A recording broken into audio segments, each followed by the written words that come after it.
வணக்கம் மாணவர்களே. இந்த வீடியோவில் நாம் இப்போ என்ன பார்க்க போகிறோம்னா 10ஆம் வகுப்பு இயல் 3ல் இருக்கக்கூடிய தொகைநிலை தொடர்கள் தான் பார்க்க போகிறோம். தொகைநிலை தொடர்னா என்னென்னா, ஒரு தொடரில் இரு சொற்களுக்கு இடையே சொல்லோ உருவோ மறைந்து ஒரே சொல் போல் நிற்குமானால் அதனை தொகைநிலை தொடர் என்று கூறுவர். இரண்டிற்கு மேற்பட்ட சொற்களும் அவ்வாறு வரும். தொகைநிலை தொடர் மொத்தம் 6 வகைப்படும். என்னென்ன பாருங்க: வேற்றுமை தொகை, வினைத்தொகை, பண்பு தொகை, உவமை தொகை, உண்மை தொகை, அன்மொழி தொகை என்பனவாகும். மொத்தம் தொகை எத்தனை வகைப்படும்? 6 வகைப்படும். வேற்றுமை தொகை, வினைத்தொகை, பண்பு தொகை, உவமை தொகை, உண்மை தொகை, அன்மொழி தொகை என்பனவாகும். வேற்றுமை தொகைனா என்னன்னா,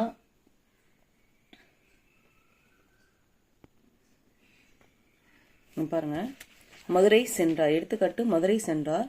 இத்தொடர் மதுரைக்கு சென்றார் என விரிந்து நின்று பொருள் தெரிகிறது. சரிங்களா? மதுரை சென்றார். மதுரை சென்றார் மதுரைக்கு போயிருக்காங்கன்னு அர்த்தம். அப்ப நடுவுல பாத்தீங்கன்னா ஒரு கு அப்படின்ற ஒரு வேற்றுமை உருவம் இல்ல, மறைஞ்சு வருது. மறைஞ்சு வருது. இதுதான் இங்க கொடுத்துருக்காங்க. இவ்வாறு கொடுக்கப்பட்ட இரு சொற்களுக்கு இடையில் கு என்னும் வேற்றுமை உறுப்பு இல்லை. அது தொக்கி நின்று பொருளை உணர்த்துகிறது. இவ்வாறு ஒரு தொடரில் வேற்றுமை உறுப்புகள் ஐ, ஆல், கு, இன், அது, கண். வேற்றுமை உறுப்புகள் என்னென்னு தெரிஞ்சுக்கங்க. ஐ, ஆல், கு, இன், அது, கண் ஆகியவற்றில் ஒன்று மறைந்து பொருள் உணர்த்துவது வேற்றுமை தொகை எனப்படும். புரியுதுங்களா? வேற்றுமை தொகைன்னா என்னன்னா, வேற்றுமை உறுப்புகள் இருக்குங்களா, அந்த 6 வேற்றுமை உறுப்புகள் ஐ, ஆல், கு, இன், அது, கண். இதுல ஏதாவது ஒண்ணு மறைஞ்சு பொருளை உணர்த்துவதுக்கு பேர் தான் வேற்றுமை தொகை எனப்படும். அடுத்து பாருங்க, உருபும் பயனும் உடன் தொக்க தொகை. அதாவது எடுத்துக்காட்டு பாருங்க, தேர்ப்பாகன். எடுத்துக்காட்டு என்னது? தேர்ப்பாகன். இத்தொடர் தேரை ஓட்டும் தேர்ப்பாகன்னா என்ன? அவங்க தேர் ஓட்டுறாங்க அப்படின்னு சொல்லிட்டு சொல்லுவாங்க. உழவன்னா என்னது? அவங்க உழவு தொழில் செய்பவங்க அப்படின்னு சொல்லிட்டு சொல்லுவாங்க. அவங்க செய்கின்ற தொழிலையும் சேர்த்து உணர்த்தும். இத்தொடர் தேரை ஓட்டும் பாகன் என விரிந்து பொருளை உணர்த்துகிறது. கொடுக்கப்பட்டுள்ள தேர் பாகன் என்னும் சொற்களுக்கிடையில் ஐ என்னும் வேற்றுமை உருவும் ஓட்டும் என்னும் பொருளை விளக்கும் பயனும் மறைந்து வந்தன. புரியுதுங்களா? அதுல ஒரு வேற்றுமை உருவு மறைஞ்சு வச்சிருக்கு. அதோட என்னது? அவங்க என்ன பண்றாங்க? அவங்க தேரை ஓட்டுபவர்கள். ஓட்டும்ன்ற ஒரு பொருளை விளக்கும் பயனும் மறைந்து வந்துள்ளன. இதற்கு பேர் தான் என்ன சொல்லுவாங்க? இவ்வாறு ஒரு தொடரில் வேற்றுமை உருவும் அதன் பொருளை விளக்கும் பயனும் சேர்ந்து மறைந்து வருவது உருவும் பயனும் உடன் தொக்க தொகை எனப்படும். இதுவும் வேற்றுமை தொகையே ஆகும். அடுத்து பார்க்கலாம், வினைத்தொகை. வினைத்தொகை ரொம்ப ரொம்ப ஈஸி தான். காலம் காட்டும் இடைநிலையும் பெயரெச்ச விகுதியும் மறைந்து நிற்க வினைப்பகுதியை அடுத்து பெயர் சொல்லோடு தொடர்வது வினைத்தொகை. அதாவது முதல்ல எப்பவுமே பார்த்தோம்னா நம்மளுக்கு என்ன வரும்? பெயர் தான் முதல்ல வரும், பெயர் சொல் முன்னாடி வரும், வினைச்சொல் நம்மளுக்கு என்ன வரும்? பின்னாடி வரும். ஆனா வினைத்தொகையில என்ன ஒரு அழகுன்னா, வினை முன்னாடி வரும், பெயர்ச்சொல் என்ன வரும்? பின்னாடி வரும். சரிங்களா? அது நடுவுல காலம் காட்டு இடைநிலை என்ன வரும்? மறைந்து வரும். என்ன வரும்? காலம் காட்டு இடைநிலையும் பெயரெச்ச விகுதி என்ன வரும்? மறைந்து வரும். இதுதான் இதோட கான்செப்ட். புரிஞ்சுக்குங்க. வினைத்தொகைனா என்னன்னா, வினை முன்னாடி வரும், பெயரெச்சம் பின்னாடி வரும், காலங்காட்டு இடைநிலையும் பெயரெச்ச விகுதி மறைந்து வரும். அப்படி வந்ததுக்கு பேர் தான் வினைத்தொகை எனப்படும். இங்க பாருங்க, எடுத்துக்காட்டு வீசு தென்றல். என்னது? வீசு தென்றல். வீசுன்றது என்னது? வினை.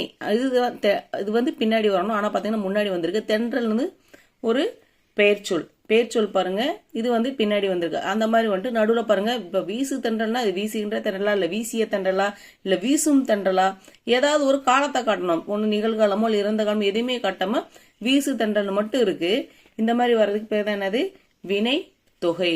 வீசு என்பது வினைப்பகுதி. இது தென்றல் என்னும் பெயர்ச்சொல்லோடு சேர்ந்து காலத்தை வெளிப்படுத்தாத பெயரச்சமாயிற்று. மேலும் வீசிய தென்றல், வீசுகின்ற தென்றல், வீசும் தென்றல் என முக்காலத்திற்கும் பொருந்தும்படி விரிந்து பொருள் தருகின்றது. காலம் காட்டும் இடைநிலைகள் இப்பெயரெச்சத்தில் தொக்கி இருக்கின்றன. வினைப்பகுதியை அடுத்து பெயர்ச்சொல் அமைந்த சொற்றொடர்களிலேயே வினைத்தொகை அமையும். அடுத்து பாத்தீங்கன்னா பண்பு தொகை. மூன்றாவது என்ன பார்க்க போறோம்? பண்பு தொகை.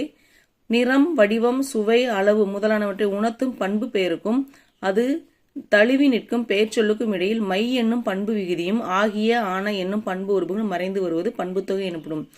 பண்பு தொகையில என்னென்ன மறைஞ்சு வரும்? மை விகுதி மறைஞ்சு வரும். ஆகிய ஆன இந்த பண்பு உறுப்புகள்லாம் என்ன மறைந்து வரும். அது மட்டும் இல்லாம பண்பு தொகை என்ன?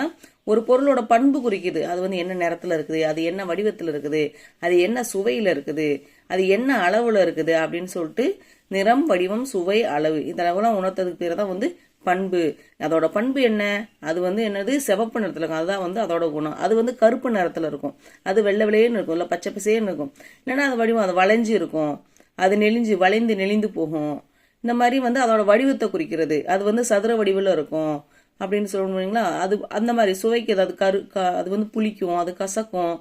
அளவு பார்த்தீங்கன்னா இதெல்லாம் வர்றத பேர் தான் என்னது பண்பு தொகை. இந்த மாதிரி வந்து ஒரு நிறம், வடிவம், சுவை, அளவு முதலானவற்றை உணர்த்தும் பண்பு பெயருக்கும் அது தழுவி நிற்கும் பெயர்ச்சொல்லுக்கு இடையில் இந்த விகுதியெல்லாம் மறைஞ்சிரு மை என்னும் பண்பு விகுதியும் ஆகிய ஆணை என்னும் பண்பு உருவம் மறைந்து வருவது பண்பு தொகை எனப்படும். எடுத்துக்காட்டு பாருங்க.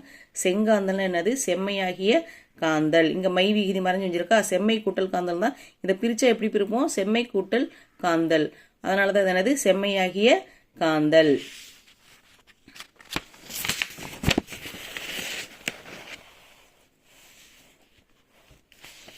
அடுத்து என்ன பார்க்க போறோம்? இரு பெயரொற்று பண்பு தொகை. என்ன பார்க்க போறோம்? இரு பெயரொற்று பண்பு தொகை. சிறப்பு பெயர் முன்னும் பொது பெயர் பின்னும் நின்று இடையில் ஆகிய என்னும் பண்பு உருவி தொக்கி வருவது இரு பெயரொற்று பண்பு தொகை. சிறப்பு பெயர் முன்னாடி இருக்குமா? ரெண்டு பெயர் இருக்கும் இல்லைங்களா? சிறப்பு பெயர் பொது பெயர்னு சொல்லிட்டு ரெண்டு பெயர் இருக்கும். அதுல சிறப்பு பெயர் முன்னாடி இருக்கும், பொது பெயர் பின்னாடி இருக்கும். அந்த மாதிரி நின்று ஆகிய என்னும் பண்பு உருவி தொக்கி வரும். இரு பெயரொற்று பண்பு தொகை என்ன மறைஞ்சு வரும்? ஆகிய என்னும் பண்பு உருவு தொக்கி வருவது இருபெயரற்று பண்பு தொகையாகும். நல்ல ஞாபகம் வச்சுங்க. சிறப்பு பெயர் முன்னாடி இருக்கும், பின்னாடி பொது பெயர் இருக்கும், நடுவுல ஆகியன்ற உருவு மறைஞ்சு வரும். அப்படி வந்ததுக்குன்னா அதுக்கு பேர் தான் இருபெயரற்று பண்பு தொகையாகும். எடுத்துக்காட்டு பாருங்க. மார்கழி திங்கள் சாரை பாம்பு. இதுல பாருங்க, திங்கள் பாம்பு ஆகிய பொது பெயர்களுக்கு முன் மார்கழி சாரை என்னும் சிறப்பு பெயர்கள் வந்து மார்கழி ஆகிய திங்கள் என்றும் சாரை ஆகிய பாம்பு என்றும் இருபெயரற்றாக வந்துள்ளன. புரிஞ்சதுங்களா? இருபெயரற்று பண்பு தொகை. அடுத்து என்ன பார்க்க போறோம்? உவமை தொகை. உவமைக்கும் பொருளுக்கும் இடையில் போல, ஒப்ப முதலான உவம உறுப்புகள் மறைந்து வருவது உவமை தொகை எனப்படும். என்னென்ன உறுப்புகள் மறைந்து வரும்? போல, ஒப்ப. இதெல்லாம் என்னது? உவமை உறுப்புகள். உவமைக்கும் பொருளுக்கும் இடையில போல, ஒப்ப முதலான உவம உறுப்புகள் மறைந்து வருவது உவமை தொகை எனப்படும். எடுத்துக்காட்டு பாருங்க. மலர்கை. மலர்கைன்றது மலர்ன்றது என்னது? உவமை. கைன்றது என்னது? உவமேயம். இடையே போன்ற என்னும் இடையில போன்ற என்னும் ஓம உருவு மறைந்து வந்துள்ளது. மலர் போன்ற கை. எப்படி இருக்கு அவன் கை? மலர்கைன்றாங்க. மலர்கைன்னு என்னது? அவன் கை வந்து மலர் மாதிரி இருக்கு. எப்படி இருக்கு? மலர் போன்ற கை. அதுதான் வந்து உவமை தொகை. அடுத்து நம்ம பார்க்க போறது உம்மை தொகை. இரு சொற்களுக்கு இடையிலும் இறுதியிலும் என்னும் இடைச்சொல் மறைந்து ஒரு உம்மை தொகை. உம்மை தொகை ரொம்ப ரொம்ப ஈஸி. சரிங்களா? ரொம்பவே எப்படி இருக்கும்? எளிமையானதுதான். இரு சொற்களுக்கு இடையிலும் இறுதியிலும் என்னும் இடைச்சொல் மறைந்தது உண்மை தொகையாகும். அண்ணன் தம்பி தாய் சேய் அப்படின்னு இது எப்படி? அண்ணனும் தம்பியும் தாயும் சேயும் சொல்லிட்டு விரிந்து பொருளை உணர்த்துகின்றன. அப்ப இதுல என்ன இருக்கு? உம்முன்றது மறைஞ்சு வந்திருக்கு. அதுக்கு பிறகு தான் உண்மை தொகை. அடுத்து நம்ம பார்க்க போறது அன்மொழி தொகை. என்னது? அன்மொழி தொகை. இதை எப்படி பிரிக்கலாம்? அல் கூட்டல் மொழி கூட்டல் தொகை அப்படின்னு பிரிக்கலாம். அல் வந்து இன்னும் வந்து என்னாகுமோ இல்லாம வரும். வேற்றுமை, வினை, பண்பு, ஊமை, உண்மை முன்னாடி பார்த்தோம்னா ஆகிய தொகை நிலை தொடர்களில் உருபுகளும் அவை அல்லாத வேறு சொற்களும் மறைந்து நின்று பொருள் தருவது அன்மொழி தொகை எனப்படும். எடுத்துக்காட்டு பாருங்க. சிவப்பு சட்டை பேசினார், முறுக்கு மீசை வந்தார். சிவப்பு சட்டை பேசினார் என்னதா? சிவப்பு சட்டை பேசுமா என்னைக்காவது? சொல்லுங்க. சிவப்பு சட்டை பேசும்? பேசாது. முறுக்கு மீசை வந்தா? முறுக்கு மீசை மட்டும் தனியா நடந்து வருமா? அப்போ யாரோ ஒரு மனிதர் அங்க வந்திருக்காருன்னு தான் அர்த்தம். சிவப்பு சட்டை போட்ட ஒரு ஆண் வந்திருக்காங்க, முறுக்கு மீசை வச்ச ஒரு ஆண் வந்து அங்க வந்திருக்காங்க, ஒரு மனிதர் வந்து அங்க வந்திருக்காங்க அப்படின்னு தான் அர்த்தம். சிவப்பு சட்டை போன்றவர் அங்க பேசியிருக்காங்க அப்படின்னு அர்த்தம். அங்க யாரோ ஒரு மனிதர் தான் பேசியிருக்காங்க. அந்த மாதிரி பாருங்க. இவரில் சிவப்பு சட்டை அணிந்தவர் பேசினார், முறுக்கு மீசையை உடையவர் வந்தார் என்னும் தொகைநிலை தொடர் அல்லாத வேறு சொற்களும் மறைந்து நின்று பொருள் தருகின்றன. புரியுதுங்களா? இப்ப யாரை குறிக்குது? அந்த மனிதரை தான் குறிக்குது. இதுக்கு பேர் தான் என்னது? அன்மொழி தொகை. இதுக்கு பேர் தான் என்னது? அன்மொழி தொகை. தொகைநிலை தொடர்கள் எத்தனை வகைப்படும் சொல்லியிருக்கோம்? 6 வகைப்படும். என்னென்ன வகை?